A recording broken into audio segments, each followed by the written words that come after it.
쌀 한 섬 값도 안 되는 5냥의 팔려와 모두의 비웃음을 샀던 바보 며느리가 있었습니다.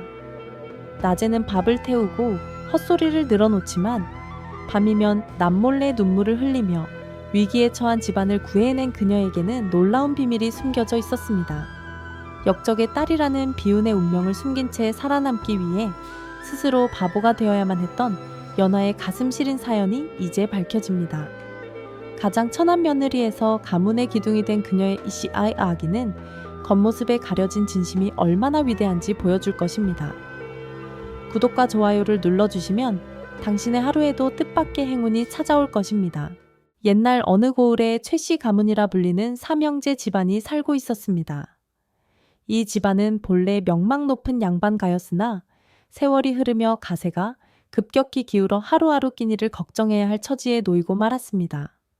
그러나 집안의 살림을 책임져야 할 큰 며느리 이 씨와 둘째 며느리 한 씨는 양반집 교수라는 허울 좋은 자존심만 내세울 뿐 손에 물 한 방울 묻히지 않으려 했습니다.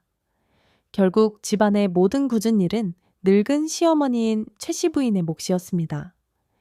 최씨 부인은 새벽부터 밤늦게까지 허리가 끊어지도록 일을 했지만 며느리들은 방 안에 들어앉아 수다를 떨거나 낮잠을 잘 뿐이었으니 이를 지켜보는 노모의 가슴은 까맣게 타들어갔습니다. 게다가 최씨 부인에게는 또 하나의 큰 근심거리가 있었으니 바로 30이 다 되도록 장가를 들지 못한 막내 아들 명수였습니다. 명수는 심성이 착하고 효심이 깊었으나 기울어가는 집안 형편 탓에 그 어느 곳에서도 혼담이 들어오지 않았던 것입니다. 마을 사람들은 명수가 평생 호라비로 늙어 죽을 것이라며 혀를 찼습니다. 그러던 어느 날 최씨 부인은 중대 결심을 하게 됩니다. 더 이상 가문이니 체면이니 따질 때가 아니라고 판단한 것입니다. 그녀는 튼튼하고 일 잘하는 여인이라면 신분 고하를 막론하고 며느리로 삼아 집안도 일으키고 일손도 덜어야겠다고 생각했습니다. 마침 장터에 헐값에 나온 처녀가 있다는 소문을 들은 최씨 부인은 주저없이 장터로 향했습니다.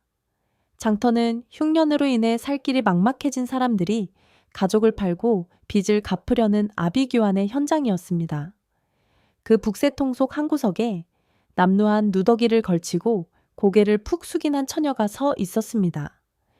헝클어진 머리카락 사이로 보이는 얼굴은 떼국물로 얼룩져 있었고 마치 세상의 모든 불행을 짊어진 듯한 모습이었습니다. 최씨 부인이 다가가 값을 물으니 중개인은 단돈 5냥을 불렀습니다. 쌀 한 섬 값도 안 되는 헐값이었습니다. 최씨 부인은 그 자리에서 은자 5냥을 건네고 처녀의 손목을 잡아 끌었습니다. 처녀의 이름은 연화라 하였습니다. 연화는 아무런 반항 없이 그저 그림자처럼 최씨 부인의 뒤를 따를 뿐이었습니다.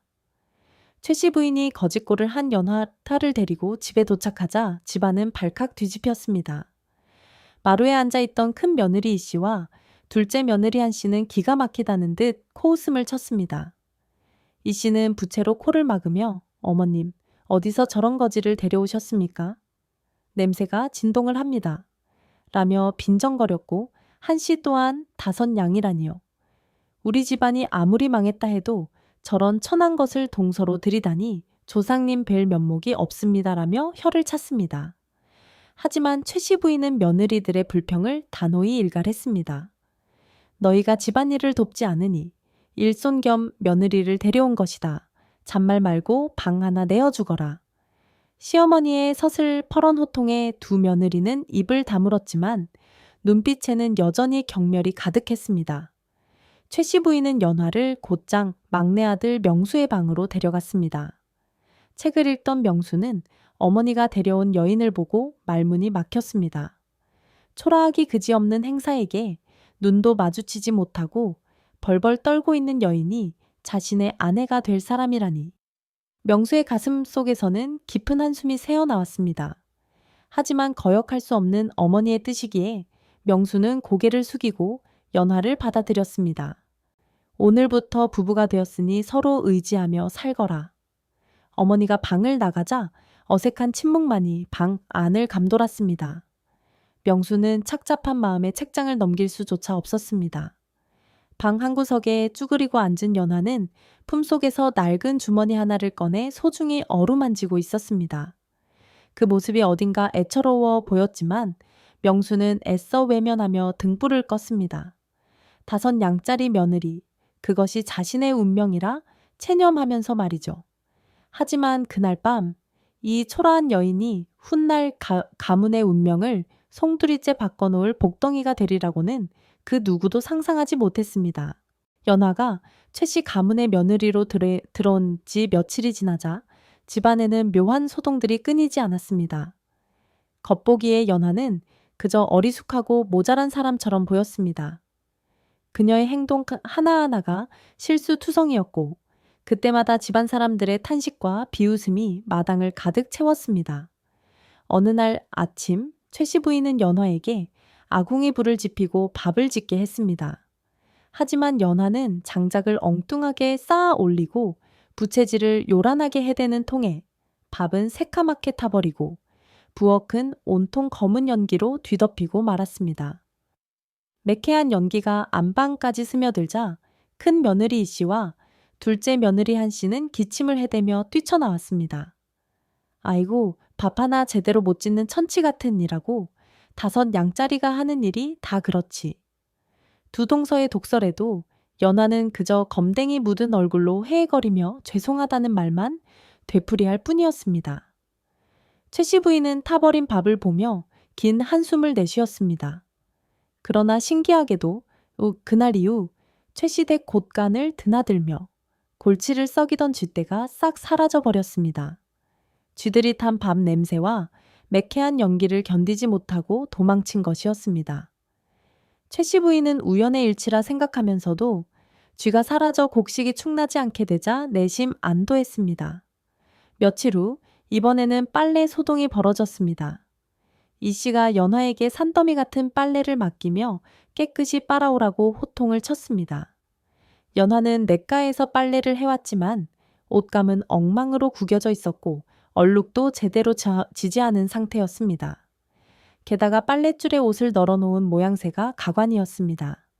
옷가지들을 마치 사람이 팔을 벌리고 서 있는 허수아비 형상으로 기괴하게 걸쳐놓은 것입니다. 밤이 되자 달빛을 받은 빨래들은 마치 머리를 풀어헤친 귀신들이 춤을 추는 것처럼 보였습니다. 두 며느리는 흉물스럽게 저게 뭐냐 며 질색했지만 그날 밤 담을 넘으려던 도둑은 마당을 가득 채운 귀신 형상에 기겁하여 비명을 지르며 도망치고 말았습니다.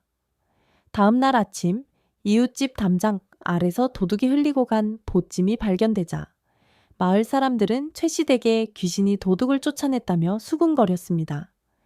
최 씨 부인은 연화의 엉뚱한 빨래 솜씨 덕분에 집안의 재물을 지킬 수 있었다는 사실에 고개를 갸웃거리면서도 며느리의 모자란 행동이 묘하게 복을 불러온다는 느낌을 지울 수 없었습니다. 그러던 어느 날 최 씨 댁에 귀한 손님이 찾아왔습니다. 꽤나 점잖아 보이는 중년의 선비가 사랑채에 앉아 최 씨 부인과 이야기를 나누고 있었습니다.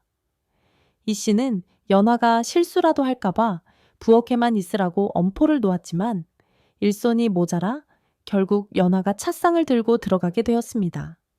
조심조심 걸음을 옮기던 연화는 문지방 근처에서 발이 꼬인 듯 비틀거리더니 쟁반 위에 있던 뜨거운 찬물을 손님의 무릎에 쏟고 말았습니다. 아, 뜨거워. 손님은 화들짝 놀라 자리에서 벌떡 일어났고 그 순간 그의 품속에서 번쩍이는 은빛녀 하나가 쨍그랑 소리를 내며 바닥으로 떨어졌습니다. 그 비녀는 며칠 전 옆집 박씨 부인이 잃어버렸다며 온 마을을 뒤지던 물건이었습니다. 점잖은 척하던 손님이 사실은 좀도둑이었던 것입니다. 당황한 손님은 황급히 도망쳤고 최 씨 부인은 바닥에 떨어진 비녀를 집어들고 멍하니 서 있는 연화를 바라보았습니다. 연화는 여전히 바보 같은 표정으로 죄송합니다. 죽을 죄를 지었습니다. 라며 고개를 조아릴 뿐이었습니다. 그리고 며칠 뒤 평화로운 오후에 마루 끝에 앉아있던 연화가 멍한 눈으로 하늘을 올려다보며 중얼거렸습니다. 큰 물이 지겠네. 흙탕물이 넘실넘실 높은 곳으로 가야 하는데 지나가던 한 씨가 그 소리를 듣고 코웃음을 쳤습니다. 해만 쨍쨍한데 무슨 물난리 타령이야? 이제는 헛소리까지 하는구나. 하지만 사흘 뒤 거짓말처럼 하늘에 먹구름이 끼더니 억수 같은 장대비가 쏟아지기 시작했습니다. 가을물이 순식간에 불어나 마을의 낮은 집들이 물에 잠기기 시작했습니다. 연화의 말을 무심코 넘기지 않았던 최씨 부인은 미리 집안 단속을 하고 곡식을 높은 다락으로 옮겨둔 덕분에 큰 피해를 막을 수 있었습니다. 마을이 물바다가 되어 아수라장이 된 가운데 무사한 최씨 댁을 보며 가족들은 그제야 연화의 존재를 다시 보게 되었습니다. 우연이라고 하기에는 너무나 기가 막힌 일들의 연속, 과연 이 모든 것이 그저 바보 며느리의 실수와 헛소리에서 비롯된 요행이었을까요? 큰 물이 지나가고 집안이 안정을 되찾았지만 막내 아들 명수의 마음속에는 거센 파도가 일고 있었습니다. 그는 며칠 전 연화가 무심코 내뱉었던 그 예언 같은 말들이 머릿속에서 떠나지 않았습니다. 쥐떼를 쫓아내고 도둑을 물리치고 홍수를 피하게 해준 그 모든 일이 과연 우연이었을까? 명수는 늦은 밤까지 잠을 이루지 못하고 뒤척였습니다. 곁에 누워 잠든 척하고 있는 연화의 숨소리가 유난히 고르게 들려왔습니다. 명수는 자리에서 일어나 조용히 방문을 열고 마루로 나갔습니다. 달빛이 마당을 하얗게 비추고 풀벌레 소리만이 고요한 정막을 채우고 있었습니다. 그때였습니다. 안방 건너편 연화가 낮에 기거하는 작은 골방에서 나지막한 소리가 흘러나왔습니다. 그것은 낮에 듣던 어눌하고 바보 같은 목소리가 아니었습니다. 맑고 청가하며 깊은 슬픔이 배어있는 여인의 목소리였습니다. 명수는 홀린 듯 골방 앞으로 다가갔습니다. 문틈 사이로 희미한 촛불이 새어나오고 있었습니다. 귀를 기울이니 놀랍게도 연화는 한시한시여를 읊고 있었습니다. 달빛은 차갑게 창가에 머물고 고향 일은 나그네는 갈 곳이 없구나. 비단 주머니 속 옥비녀는 주인을 잃었으니 이내 몸은 누구를 의지해 살아가리오. 그것은 그를 모르는 무지한 여인이 지어낼 수 있는 노래가 아니었습니다. 명수는 심장이 쿵쿵 뛰는 것을 느끼며 조심스럽게 문틈으로 방안을 들여다보았습니다. 그곳에는 낮에 보았던 꾀죄죄한 바보 며느리가 아닌 단정하게 앉아 눈물을 흘리는 한 여인이 있었습니다. 그녀의 손에는 낡은 비단 주머니가 들려 있었고 그녀는 그것을 소중히 어루만지며 흐느끼고 있었습니다. 그 모습은 너무나도 처연하고 아름다워서 명수는 차마 문을 열고 들어갈 수가 없었습니다. 도대체 당신은 누구시오? 왜 바보 행세를 하며 숨어 사는 것이오?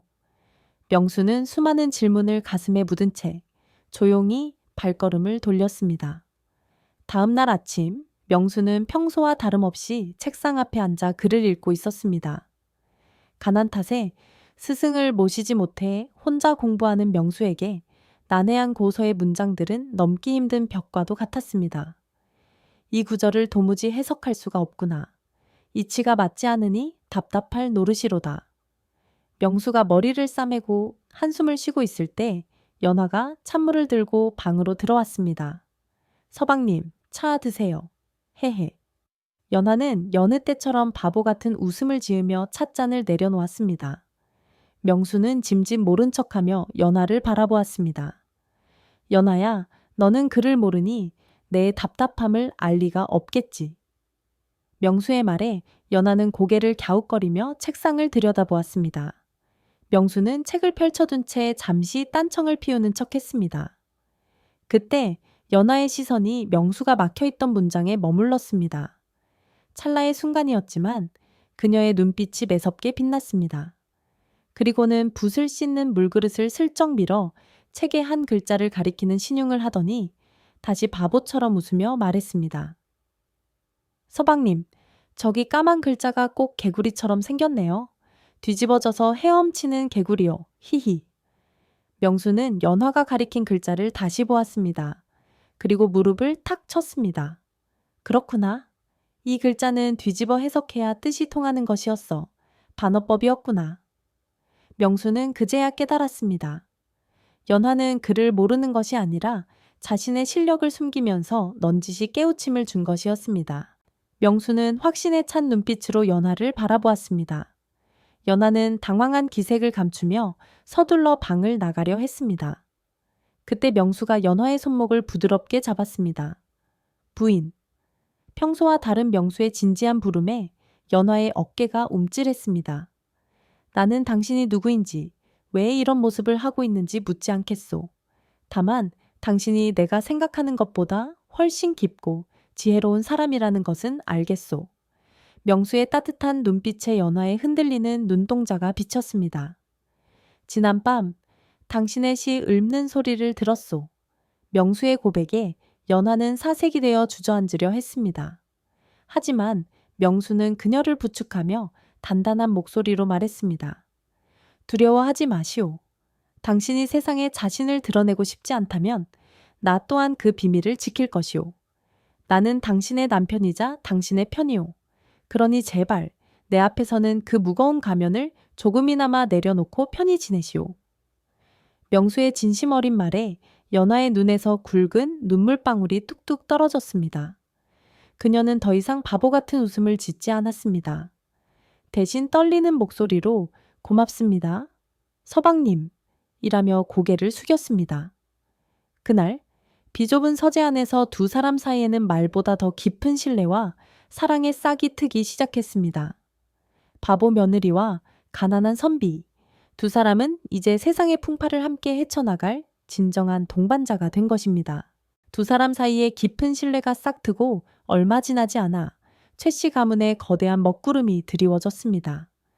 늘 강인한 모습으로 집안을 지탱해 오던 시어머니, 최 씨 부인이 갑작스럽게 쓰러진 것입니다. 용하다는 의원들을 백방으로 불러 모았지만 하나같이 고개를 가로저으며 혀를 찰 뿐이었습니다. 노안에다 화병이 겹쳐 기력이 쇠할 대로 쇠했습니다. 이미 맥이 끊어질 듯 위태로우니 마음의 준비를 하시는 게 좋겠습니다. 집안은 순식간에 초상집 분위기로 변했습니다. 큰아들과 둘째, 아들은 발만 동동 구르며 어쩔 줄 몰라 했고 며느리들은 눈물만 흘릴 뿐 뾰족한 수가 없었습니다. 명수 또한 어머니의 손을 잡고 하염없이 눈물만 흘리고 있었습니다. 그때 구석에 조용히 서 있던 연화가 앞으로 나섰습니다. 서방님, 어머님을 살릴 방법이 있습니다. 모두의 시선이 연화에게 쏠렸습니다. 평소의 어눌함은 온데간데 없고 그녀의 눈빛은 결연했습니다. 깊은 산속 절벽에 자라는 천년 묵은 영지버섯과 산삼을 다려 드시면 기력을 회복하실 수 있다고 들었습니다. 제가 다녀오겠습니다. 큰 며느리 씨가 코웃음을 쳤습니다. 네가? 사내들도 가기 힘든 험한 산을 바보 천치인 네가 어떻게 간단 말이냐? 공연히 짐만 될 뿐이다. 그러나 연화는 물러서지 않았습니다. 어머님을 살릴 수만 있다면 제 목숨은 중요하지 않습니다. 믿어주십시오. 명수는 연화의 두 눈을 깊이 들여다보았습니다. 그 눈 속에는 흔들리지 않는 확신이 있었습니다. 명수는 고개를 끄덕였습니다. 다녀오시오. 부디 몸조심하시오. 연화는 그 길로 보찜 하나를 메고 험준한 산속으로 들어갔습니다. 며칠 밤낮을 산짐승의 울음소리와 살을 애는 추위와 싸워야 했습니다. 발은 부르터 피가 났고 옷은 가시덤불에 찢겨 나갔습니다. 벼랑 끝에서 미끄러져 목숨을 잃을 뻔한 순간 연화의 눈앞에 신비로운 노승이 나타났습니다. 지극한 효심이 하늘에 닿았구나. 노승은 미소 지으며 절벽 아래 숨겨진 영지버섯과 산삼이 있는 곳을 가리키고는 호련히 사라졌습니다. 연화는 떨리는 손으로 약초를 캐품에 안고 산을 내려왔습니다.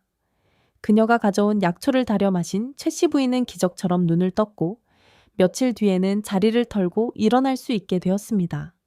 온 가족이 연화의 공을 치하하며 기뻐했습니다.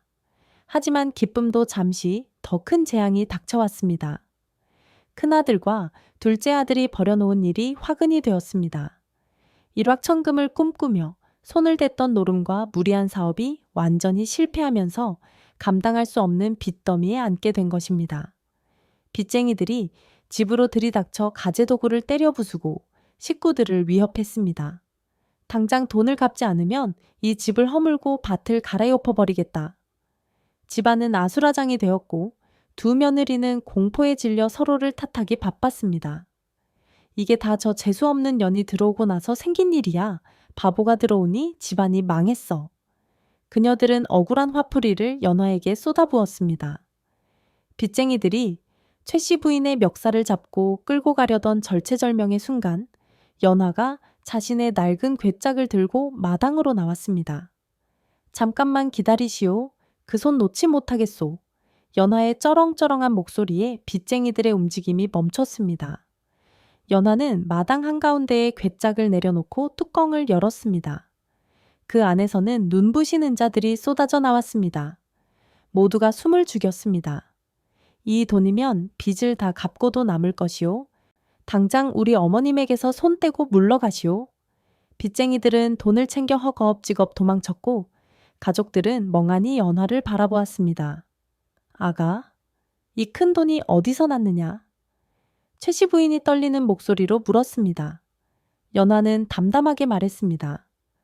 시집 올 때 가져온 폐물을 팔고 밤마다 삭바느질을 하고 산에서 캔 약초를 팔아 모은 돈입니다.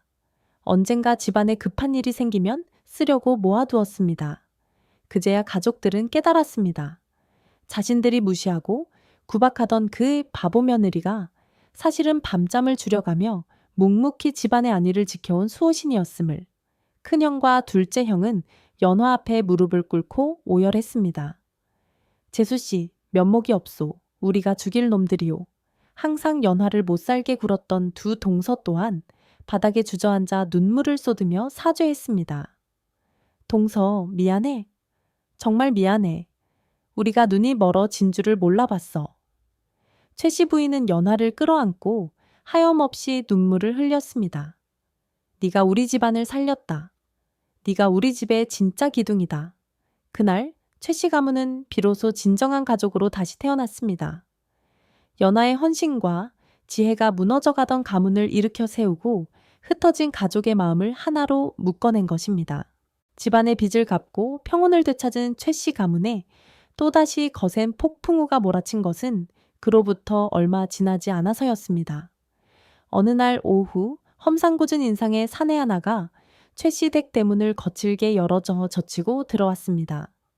그의 한쪽 눈에는 긴 칼자국이 있어 보는 이로 하여금 섬뜩함을 느끼게 했습니다. 그는 마당에 모여있던 식구들을 훑어보더니 구석에서 채소를 다듬고 있던 연화를 발견하고는 비릿한 미소를 지었습니다. 찾았다. 드디어 찾았어. 여기서 쥐새끼처럼 숨어 살고 있었구나. 사내의 고함 소리에 온 가족이 놀라 뛰쳐나왔습니다. 사내는 성큼성큼 다가와 연화의 팔을 낚아챘습니다. 이 계집이 누구인지 아시오? 바로 몇 해 전 영모제를 뒤집어 쓰고 몰락한 강판서의 막내딸 강연화요. 청천벽력 같은 소리에 집안 사람들은 그 자리에 얼어붙고 말았습니다. 역적의 딸이라니 그것은 단순히 죄인의 자식이라는 뜻을 넘어 숨겨준 이들까지 멸문지화를 당할 수 있는 무시무시한 낙인이었습니다. 사내는 으름장을 놓았습니다. 관에에 신고하면 현상금이 얼마인 줄 아나? 당장 인연을 끌고 가야겠으니 썩 비키시오. 연화는 사색이 되어 바들바들 떨고만 있었습니다. 과거의 악몽이 되살아난 듯 그녀의 눈동자는 공포로 가득 찼습니다. 사내가 연화를 질질 끌고 나가려던 절체절명의 순간 누구보다 먼저 앞을 막아선 것은 다름 아닌 시어머니 최 씨 부인이었습니다. 내 며느리에게 손대지 마시오. 평소의 온화함은 사라지고 서슬퍼런 기세가 등등했습니다. 뭐요? 역적의 딸을 감싸기라도 하겠다는 거요? 사내가 비웃었지만 이번에는 큰아들과 둘째 아들이 지게 작대기를 들고 사내를 애워쌌습니다. 이 사람은 우리 집안의 은인이요? 우리 어머니를 살리고 우리 형제를 구한 사람이란 말이요. 며느리들 또한 연화를 끌어안으며 소리쳤습니다. 누가 감히 우리 동서를 데려간단 말이냐? 차라리 우리를 먼저 잡아가라. 과거 연화를 구박하고 비웃던 그들이 아니었습니다. 그들은 이제 하나의 단단한 방패가 되어 연화를 지키고 있었습니다. 가족들의 기세에 눌린 사내는 주춤했습니다. 마을 사람들이 하나둘 모여들기 시작하자 사내는 두고 보자. 내 반드시 관에 고변하여 너희들까지 경을 치게 만들 테다. 라는 말을 남기고 황급히 도망쳤습니다. 사내가 사라진 뒤에도 마당에는 무거운 침묵이 흘렀습니다. 연하는 털썩 무릎을 꿇었습니다. 어머님, 서방님, 죄송합니다. 저 때문에 집안에 화가 미칠 것입니다. 저는 연하는 말을 잇지 못하고 오열했습니다. 그녀는 떨리는 손으로 품속 깊이 간직해온 옥비녀를 꺼내 보였습니다. 그것은 아버지 강 판서가 남긴 마지막 유품이었습니다. 아버지는 억울하게 누명을 쓰셨습니다. 저는 유모의 도움으로 간신히 목숨만 건져 도망쳤고 신분을 숨기기 위해 바보 행세를 하며 살았습니다. 제 정체가 드러나면 이 집안까지 위험해질까 두려워 참아 말씀드리지 못했습니다. 연하의 고백을 듣는 가족들의 눈시울이 붉어졌습니다. 그동안 그녀가 겪었을 마음고생과 두려움이 얼마나 컸을지 짐작조차 할 수 없었기 때문입니다. 명수가 다가와 연하의 어깨를 감싸 안아 일으켰습니다. 부인, 당신은 죄인이 아니오. 당신은 내 아내이자 이 집안의 며느리일 뿐이오. 최씨 부인 또한 연하의 손을 꼭 잡으며 말했습니다. 연하야, 네가 누구의 딸이든 중요하지 않다. 너는 하늘이 우리에게 보내준 귀한 자식이다. 우리가 너를 지킬 것이다. 그 어떤 놈도 널 건드리지 못하게 할 것이다. 가족들의 따뜻한 위로에 연하는 참았던 울음을 터뜨렸습니다. 그것은 슬픔의 눈물이 아니라 안도와 감사의 눈물이었습니다. 그날 밤 명수는 연화 앞에 앉아 굳은 맹세를 했습니다. 부인, 내 반드시 과거에 급제하여 장인 어른의 억울한 누명을 벗겨드리겠소. 당신이 더 이상 숨어 살지 않고 세상 앞에 당당히 나설 수 있게 하겠소. 이것이 못난 남편이 당신에게 해줄 수 있는 유일한 약속이오. 명수의 눈빛은 그 어느 때보다 빛났습니다. 연하는 눈물 젖은 눈으로 고개를 끄덕이며 남편을 바라보았습니다. 위기는 오히려 가족을 하나로 묶어주었고 명수에게는 목숨을 걸고 이루어야 할 분명한 목표를 심어주었습니다. 이제 최씨 가문의 운명을 건 마지막 도전이 시작되려 하고 있었습니다. 가족들의 굳건한 믿음과 사랑을 확인한 명수는 그날부터 불철주야 학문에 매진했습니다. 이제 그의 곁에는 훌륭한 스승이자 조력자인 연화가 있었습니다. 연화는 더 이상 바보 행세를 할 필요가 없었기에 밤마다 명수의 곁에서 책을 읽어주고 난해한 구절을 명쾌하게 풀이해 주었습니다. 그녀의 학식은 어지간한 선비들을 능가할 정도로 깊고 넓었습니다. 명수는 연화의 도움으로 그동안 막혀있던 학문의 길을 뚫고 세상을 보는 눈을 넓혀갔습니다. 드디어 과거 시험날이 다가왔습니다. 명수는 가족들의 간절한 배웅을 뒤로하고 한양으로 떠났습니다. 서방님, 부디 뜻을 이루고 돌아오십시오. 저는 이곳에서 어머님을 모시며 기다리겠습니다. 연화의 따뜻한 격려를 가슴에 품은 명수는 과거장에서 그동안 갈고 닦은 실력을 유감없이 발휘했습니다. 그의 답안은 문장이 수려하고 논리가 정연하여 시험관들의 탄성을 자아냈습니다. 결과는 장원급제였습니다. 명수가 어사와 이르유 시화를 머리에 꽂고 금이 환향하던 날, 최씨 가문이 있는 고을은 그야말로 축제 분위기였습니다. 마을 어귀부터 풍악이 울려 퍼졌고 명수를 보기 위해 몰려든 사람들로 인산인해를 이루었습니다. 최씨 부인은 버선발로 뛰어나와 아들을 맞이했고 형제들과 며느리들도 감격의 눈물을 흘렸습니다. 하지만 명수의 기쁨은 단순히 관직을 얻은 것에 그치지 않았습니다. 그는 관복을 입자마자 곧바로 임급께 상소를 올렸습니다. 바로 장인인 강판서의 억울함을 호소하는 피 끓는 상소문이었습니다. 명수는 그동안 틈틈이 수집한 증거들과 연화가 간직하고 있던 아버지의 서찰들을 증거로 제출하며 재조사를 강력히 요청했습니다.